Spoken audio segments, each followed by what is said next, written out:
नमस्ते, मैं रवीश पांडे। आज हिंदी से प्रतियोगी परीक्षार्थियों के लिए यह वीडियो बना रहा हूं हिंदी विषय का। मुझे उम्मीद है कि आप सभी को पसंद आएगा और आप इसे लाइक, कमेंट, शेयर जरूर करेंगे। मैं भाषा पे आज चर्चा करूंगा कि भाषा क्या है। हिंदी में पहला चैप्टर आता है भाषा। भाषा एक माध्यम है, एक साधन है जिसके द्वारा हम अपने विचारों का आदान प्रदान करते हैं। यानी हम अपने विचारों को दूसरों के सामने प्रस्तुत करते हैं, उसका माध्यम है भाषा। तो भाषा के 3 रूप होते हैं, लिखित, मौखिक और सांकेतिक। 3 तरह से हम अपने विचारों को दूसरों के सामने प्रकट करते हैं। तो भाषा के 3 रूप हुए, लिखित, मौखिक और सांकेतिक। भाषा को लिखने के लिए जिन हम रेखा चिन्हों का प्रयोग करते हैं उसको हम कहते हैं लिपि। भाषा को लिखित रूप प्रदान करने के लिए हम जिन रेखा चिन्हों का प्रयोग करते हैं उसे कहते हैं लिपि। तो हिंदी की लिपि है देवनागरी, संस्कृत की लिपि है देवनागरी, मराठी की लिपि है देवनागरी, नेपाली की भी लिपि है देवनागरी, उर्दू की लिपि है फारसी, अंग्रेजी की लिपि है रोमन और पंजाबी भाषा की लिपि है गुरुमुखी। इसके अतिरिक्त भारत में बोली जाने वाली जो भी भाषाएं हैं उनकी लिपियां भी वही है। जैसे तेलुगु की लिपि तेलुगु, मलयालम की लिपि मलयालम, हरियाणवी की लिपि हरियाणवी, कन्नड़ की लिपि कन्नड़। तो आप बस इतना याद रखना है आप सभी को कि हिंदी, संस्कृत, मराठी और नेपाली इन भाषाओं की लिपि है देवनागरी। हिंदी, संस्कृत, मराठी और नेपाली की लिपि देवनागरी, अंग्रेजी की लिपि रोमन, उर्दू की लिपि फारसी और पंजाबी की लिपि गुरुमुखी। ये आप याद रखेंगे। तो लिपि हो गया, भाषा हो गया। कि भाषा क्या है? तो भाषा विचारों का आदान प्रदान करने का एक साधन है जिसके 3 रूप होते हैं, लिखित, मौखिक और सांकेतिक। और भाषा को लिखित रूप प्रदान करने के लिए हम जिन रेखा चिन्हों का प्रयोग करते हैं उसको कहते हैं लिपि।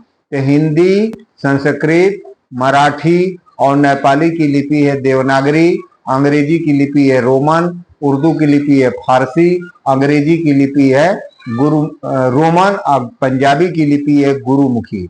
इसके अतिरिक्त भारत में बोली जाने वाली जो भी भाषा है, जैसे कन्नड़ की लिपि कन्नड़, तेलुगु की लिपि तेलुगु, मलयालम की लिपि मलयालम, उड़िया की लिपि उड़िया, गुजराती की लिपि गुजराती।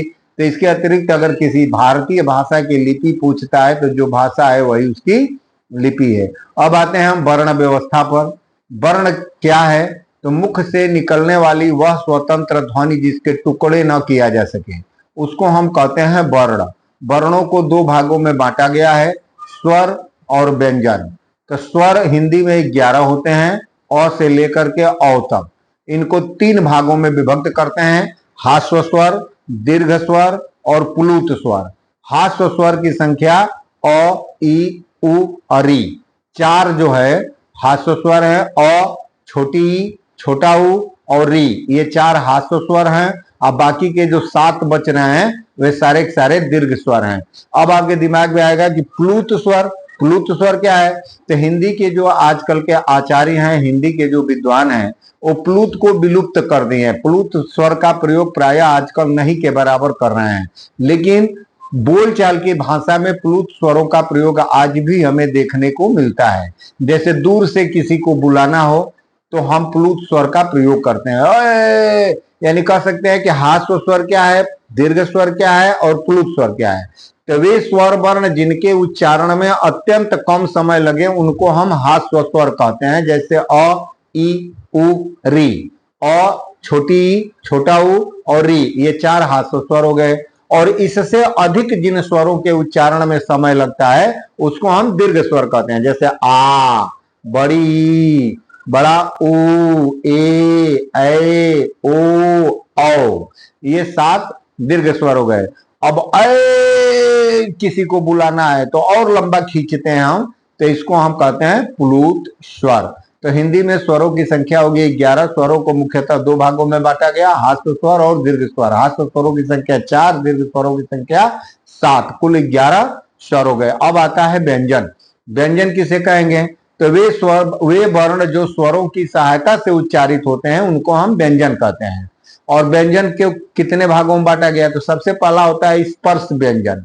स्पर्श व्यंजन हम इसको इसलिए कहते हैं कि वे वर्ण जिनके उच्चारण में स्पर्श व्यंजनों की संख्या 25 होती है, क से लेकर के म तक। इनको 5 भागों में बांटा जाता है, कवर्ग, चवर्ग, टवर्ग, तवर्ग और पवर्ग। इन प्रत्येक वर्ग में 5-5 वर्ण होते हैं। तो स्पर्श व्यंजनों की संख्या हो गई क से लेकर के म तक 25। इसके बाद आता है अंत्यस्थ या अर्ध स्वर। इनकी संख्या होती है 4। ये होते हैं य, र, ल, व। इसके बाद आता है ऊष्म स्वर, ऊष्म व्यंजन। ऊष्म व्यंजनों की भी संख्या होती है 4, श, स, तीनों स और ह, ये ऊष्म व्यंजन होते हैं। इसके बाद आता है संयुक्त व्यंजन, श्र, छ, त्र और ज्ञ, ये 4 भी संयुक्त व्यंजन होते हैं। इसके बाद आता है अयोगवाह वर्ण। अयोगवाह वर्ण जो होता है अनुस्वार और विसर्ग को कहते हैं अयोगवाह वर्ण। इनकी गणना न तो स्वरों में होती है और ना ही व्यंजनों में होती है। तो अंग और अह, वे वर्ण जिनके उच्चारण में नाक से हवा, केवल नाक से हवा निकलती है, उनको हम अनुस्वार कहते हैं। और वर्ण को लिखित रूप प्रदान करने के लिए उसके ऊपर हम एक बिंदी लगा देते